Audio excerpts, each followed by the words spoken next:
I had some lovely, lovely times with him. He insisted on performing before me, which was it's a terrible thing because his seniority-wise he should be after me.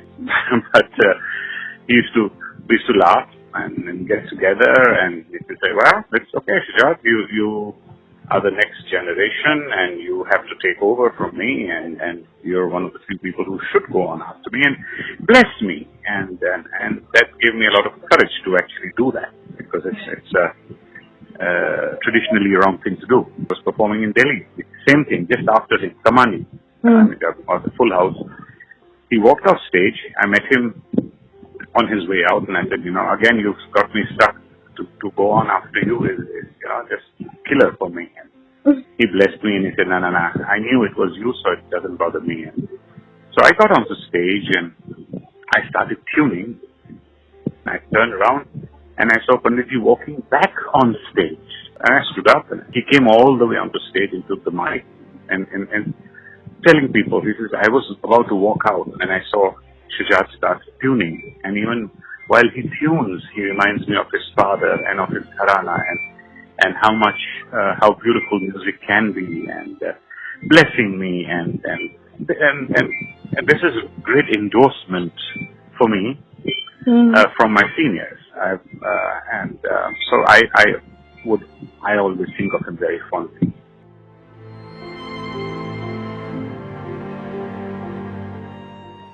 His humor, a very dry sense of humor.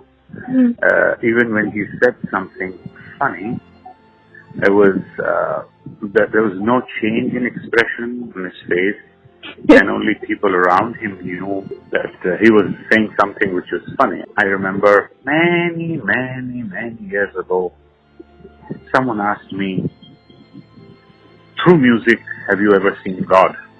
And I said, yes, I have. Few times.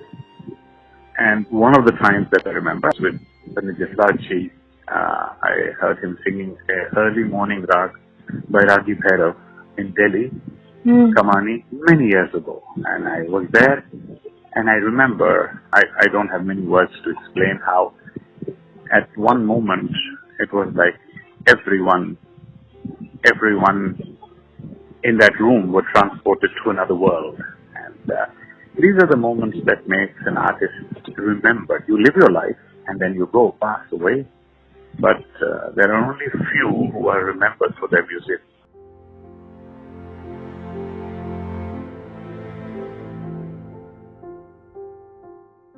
When you create religious divide and unhappiness, no one stays happy. No, it's not that one side will stay happy. Everyone becomes unhappy, and any artist will be unhappy with this because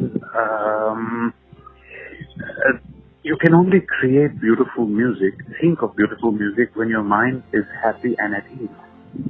If there is tension around you, unhappiness around you, mistrust around you, then the music starts drying up. Everyone is sad about that, and he was also sad all the time. Yes. He was unhappy.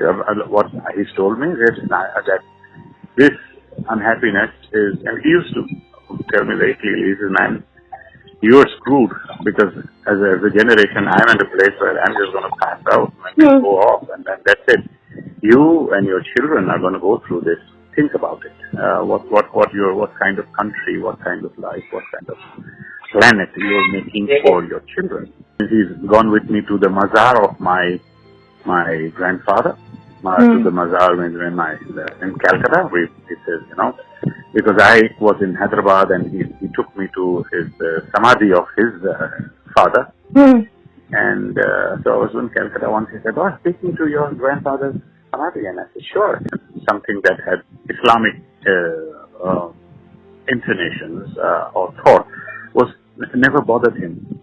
Music never bothered him. If he was singing a composition which had words which was Allah or Ishwar or Khuda or whatever, it never bothered him. If you lead your life ruled by a religion and ruled by fanaticism, then at the end of the day, it is you who is unhappy and is bitter and unhappy from inside.